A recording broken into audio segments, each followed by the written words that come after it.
everybody, welcome to Spain, round 6 of the FIM Motocross World Championship with me, Paul Malin. We are live from Into Xanadu, Arroyo Molinos, about half an hour or so south of the country's capital, Madrid.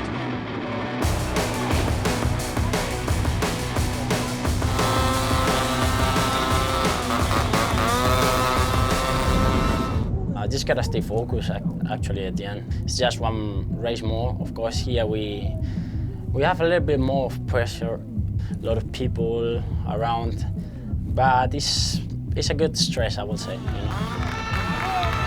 First of all, Spain at last has some motocross pedigree. The fans, after being treated to spectacular athletes in MotoGP, rally, enduro, trial, finally have some motocrossers to get behind, and that's what's made the Spanish round of the World Championship so vibrant in the last few years.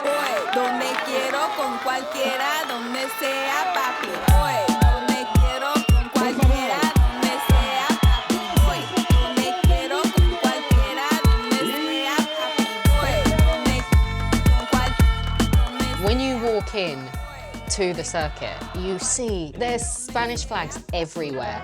There's 61 written everywhere. And they are so patriotic, not just for the Spanish riders, but almost just for Jorge Prado.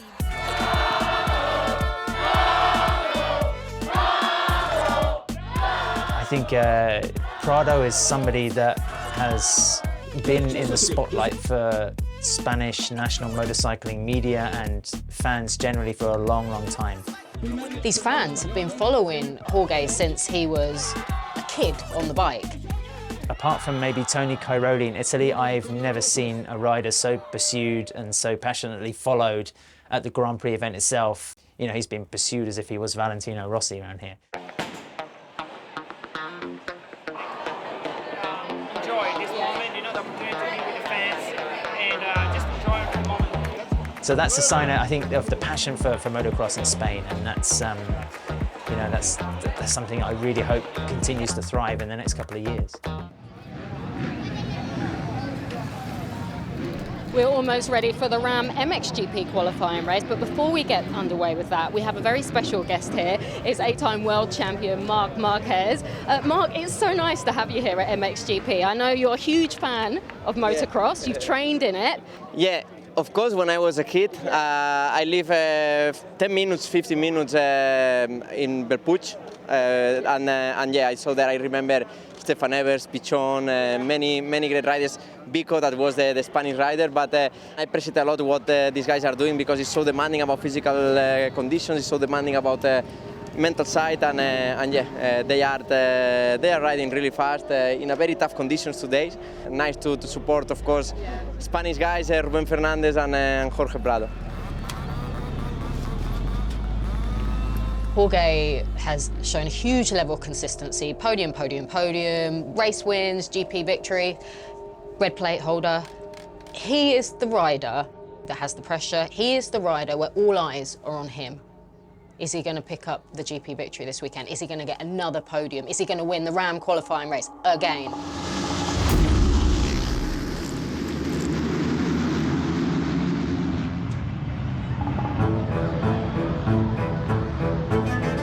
Prado with a clean start then through the first turn as Fernandez goes to third.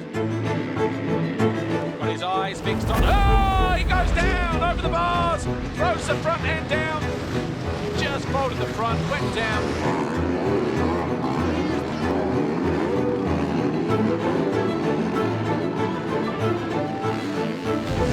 Here is your race leader. Red Bull Gas looking in cruise mode at the moment. 4 seconds clear with another fastest lap of the race. Final turn, fans are up. Big win this for Jorge Prado. He wins the Ram qualifying race here in Spain. Takes another 10 points. Herlings takes 9 points. The gap now goes from 17 to 18 at the top of the championship table.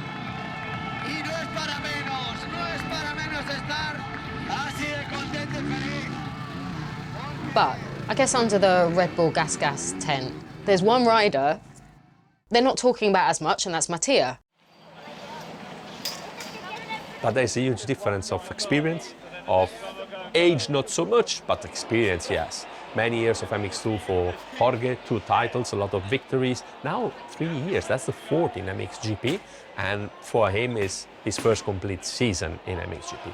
So there is a room of growing for him, and I'm pretty sure that this kid, step by step, will come up and will be one of the most interesting riders for the future. That's I'm pretty sure about. He hasn't got the pressure. I think he's kind of just like in the shadows. He's got the skills. He's almost like a dark horse.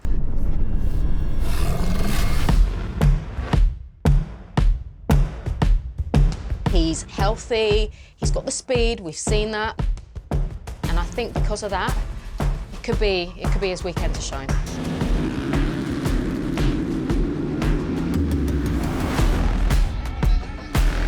And let's not forget, a year ago he was a disillusioned MX2 rider who, you know, in let's say 2021, was winning Grand Prix in MX2, getting on the podium regularly in MX2, finished 4th in the championship. And then he was probably one of the guys for the favourite in 2022 for MX2. But didn't start off the season so well.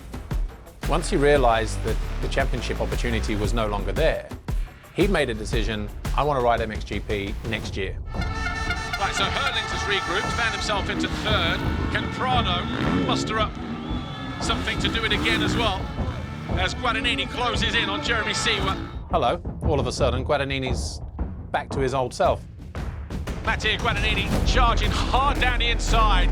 Seewer goes wide, Guadagnini up the inside, a little bit hesitant there for Seewer.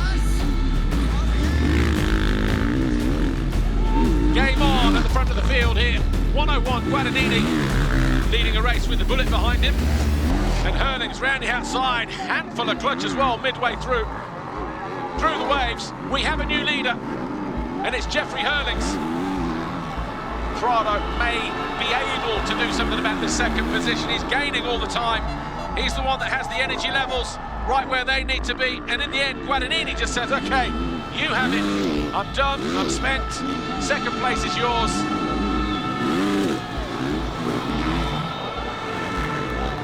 Prado 2nd, Guadagnini with his best finish in MXGP, crossed the line 3rd, ahead of Koldenhoff and Fernandez. He's riding alongside with the red plate, and this makes it easy in one side, more difficult in the other. There is the fact that the guy with the same bike of you is winning the races, making all shots. What are you doing if you're not there? I mean, at least on the podium.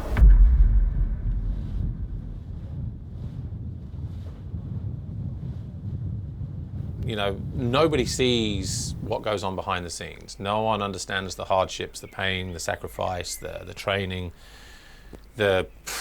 It's just relentless, you know. People show up on a weekend and they hear how riders train and how they do this and this and this, but they don't understand it, you know. It's another level, really.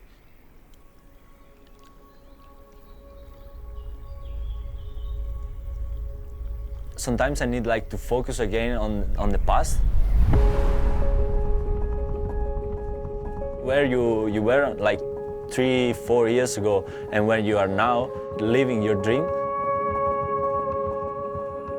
You need to keep going, to give your best. You really have to enjoy what you're doing because it's your dream and you're living it. So that's, I think, the best thing.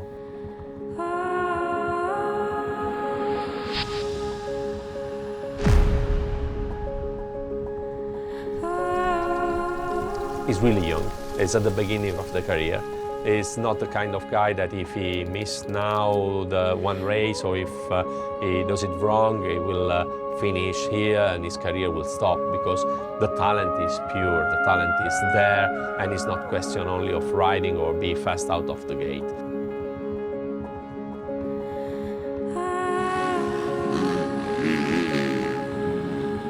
Mattia Guadagnini comes over the line in 3rd place, and that's good enough for 2nd overall. 2 3rd place finishes, 40 points. Mattia Guadagnini, his first podium in MXGP.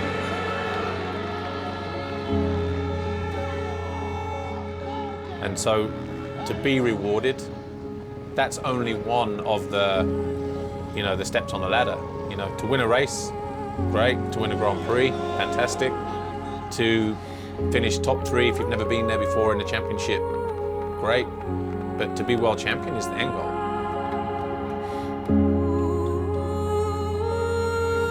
Yeah, I'm so happy. It's been a long time since my last podium. I was in 250 and yeah, then it was some hard times, and I'm really happy to be back in the 450. I want really to thank all the team for believing in me also in the hard times, and also of course my family. La carrera, segundo puesto, Mattia Guadagnini.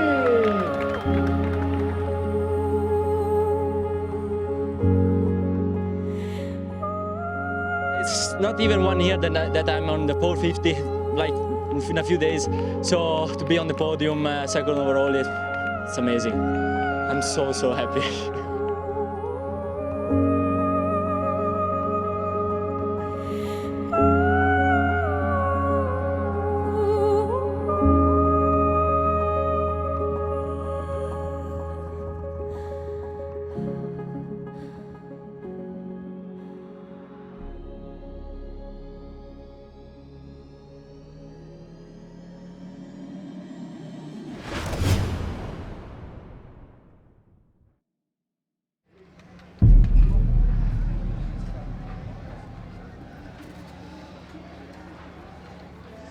Ready?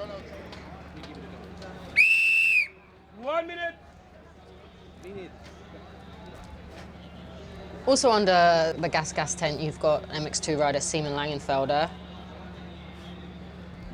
We saw that explosive performance from him last year at Mattia Basin, 1-1, getting the overall victory. Brilliant, that's fantastic. The MXGP of Spain into Xanadu Arroyo Molinos, just south of Madrid. 30 minutes plus 2 laps. Who will it be that grabs the all-important foxhole shot? And since then, he's been steady. He's been pretty consistent, but at the same time, not hugely explosive, I would say. Simon Längenfelder, likewise, give him a good start. Who knows? Could he be challenging for the race win? He'll certainly hope so.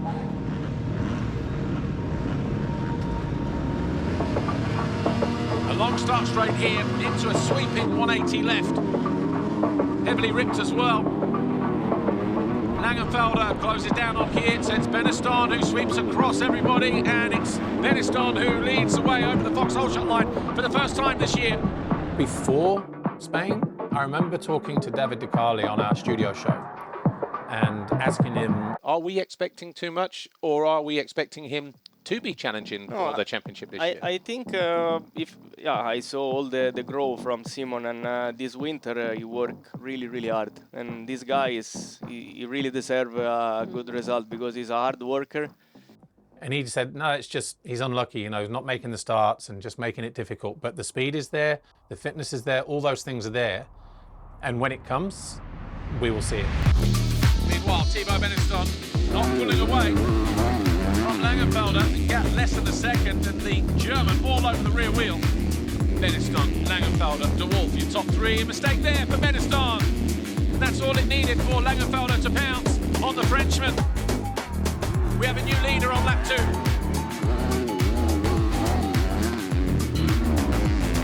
I feel like all the pieces of the puzzle with Simon are there.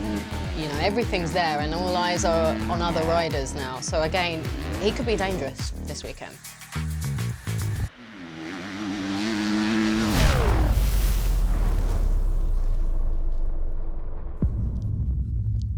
You comfortable? Yes. Simon Längenfelder, Red Bull Gas, possibly the most smiliest person in the MX2 paddock. You made it look very easy out there, but was it? For sure not. I had some moments I was thinking, oh my God, this is so sketchy. But I made it. I think I like to sacrifice everything for the sport. You want to be good every weekend. You wake up every morning, you try to do the best.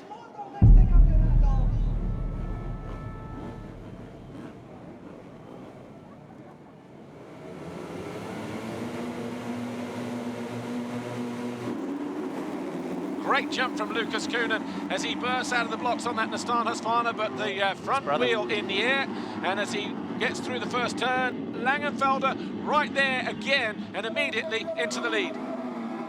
If he gets a good start, that's game over for other riders. I mean, no one can catch him. He's relentless at the head of the field. Längenfelder with his third foxhole shot of the season, and he's turning it into 25 points once again. Fastest lap of the race. He is looking very, very relaxed at the moment and in control.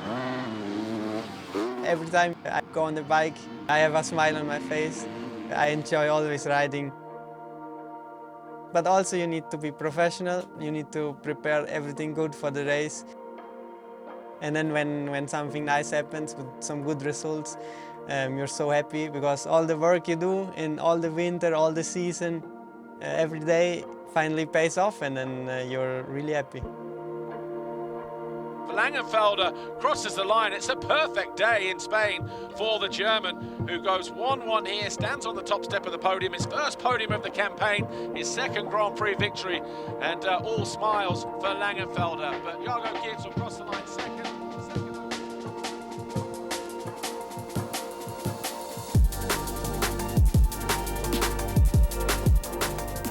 Now, I don't know if it was the conditions of the track with the deep ruts, long deep ruts, but whatever it was effective. He got to the front in both races, got to the front early.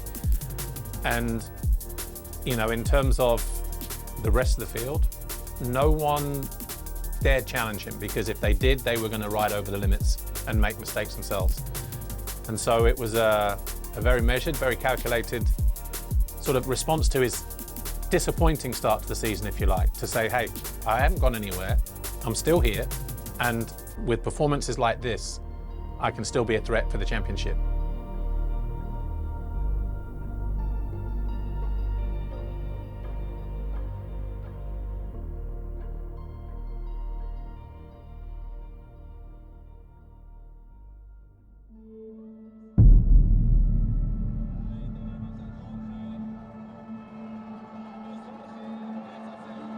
Jorge Prado lines up on pole position then for the fourth time this year, edging out Jeffrey Herlings in the qualifying race. Jeremy Seawer, who was sick in race one, that's why we saw him fade from first to an eventual 8th place. Guadagnini, fantastic ride in the first race. This is how the riders go to the line, of course, based on their qualifying result. But Adam Wheeler. Yeah, there he is, Paul. And I think crucially, it's Jorge Prado has won most first motos this season and tended to. I think he's only got 2 top 3 finishes in the second race. So maybe Prado kind of saving some powder for a victory here that would give him the overall. In front of me, listen to the crowd. You can hear it in the background.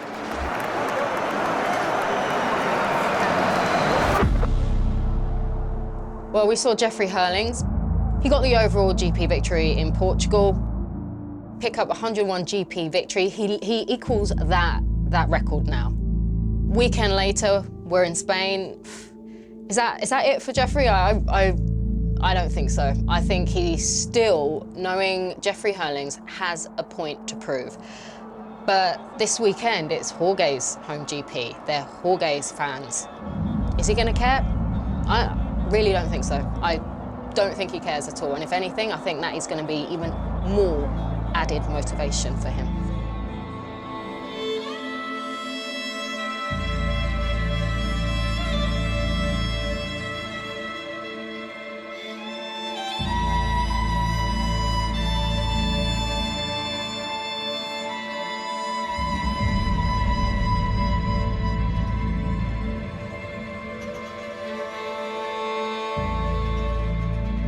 You're talking about a guy who came into a factory team, into a World Championship setting when he was 15 years old.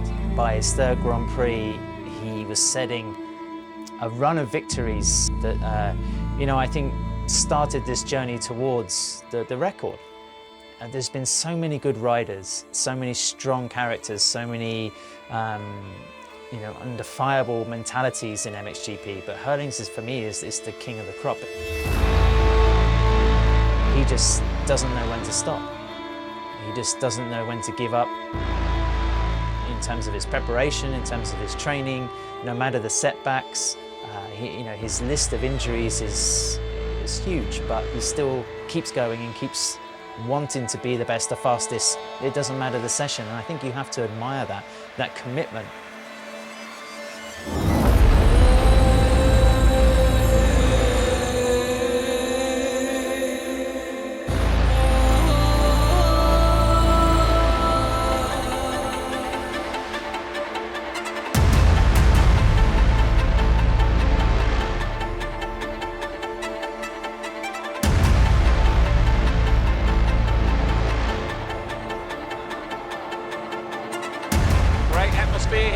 Fernandez leads in front of the main grandstand. Siwa second, Guadagnini third, Herlings there just coming into view in fourth place. Then we've got Pacharel in fifth, and then Prado sixth. Bogus for Landra, Guillaume, Koldenhoff rounding out the top 10. Yeah, Fernandez caught, you know, the big grandstand on the left over the triple. That's kind of dedicated to him. There's a lot of fans from Galicia, the region of Spain where he's from, just above Portugal. I mean, just hear the air horns. That's not just for Prado, gaining ground as well, just in the top 5.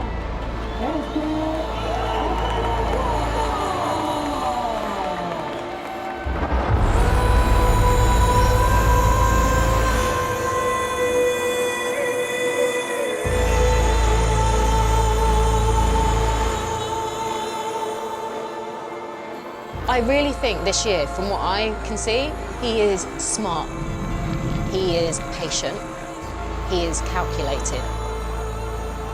Jeffrey Herlings down the inside, Siwa left the door open a lap ago, and Herlings capitalised on it. He rehearsed that move a lap ago. This time Herlings does slip up the inside into third.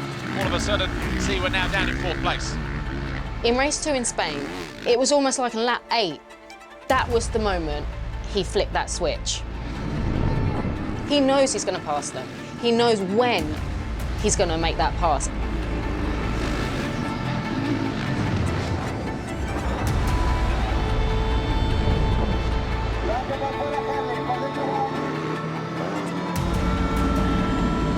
All of a sudden, Mattia Guadagnini, he's gone. He knows he's going to pass him. Then we have Ruben Fernandez, he's gone. They were dominant passes, and he was making a point that he could do it.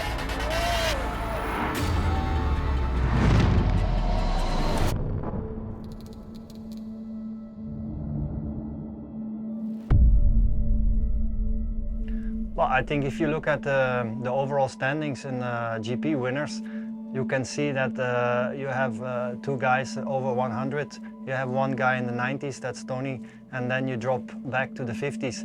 So that says enough. It's very rare, you know, the riders who achieve more than 100 overall GP victories. So that says enough how tough and how difficult it is. It takes you a very long way, many years of building. It's, yeah, I mean, if you count from 1 to 100, it takes you a long time. But winning 100 GPs takes a lot more time. So it takes years and years. So it's a very big achievement. But, you know, I thought, well, if it doesn't work out and it does become a very, very tough season for him, you know, he could walk away and you wouldn't blame him at the end of the year. But this guy is turning things around and turning things around quickly. And Jeffrey Herlings rides out of the final turn. He wins the Spanish Grand Prix, and history has been made here into Xanadu Arroyo Molinos. Jeffrey Herlings tops the all-time win list, 102 Grand Prix victories for the Bullet. Jeffrey Herlings on Red Bull KTM.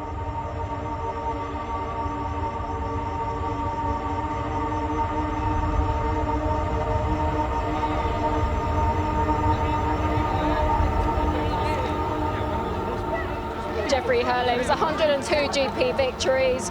This is what you call an impressive return to form. Yeah, I've already broke the moto wins record, I think 2 years ago. Now also having the most GP wins.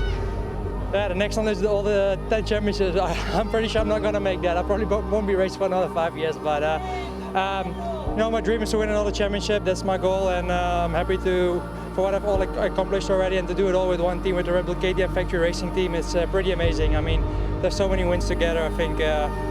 Yeah, I want to thank Pitt for this one. Thank you so much, and Rob and everyone in Austria and the whole team. So thank you, and looking forward to for another 2 weeks time. Thanks, Jeffrey.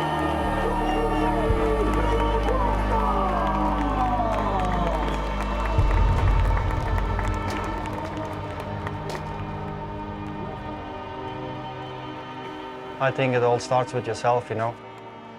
If you don't believe in yourself anymore, if you have any doubt, 1% of doubt in yourself that you can't make it again to the top, you can forget it. I don't think you will achieve to come back to the best level.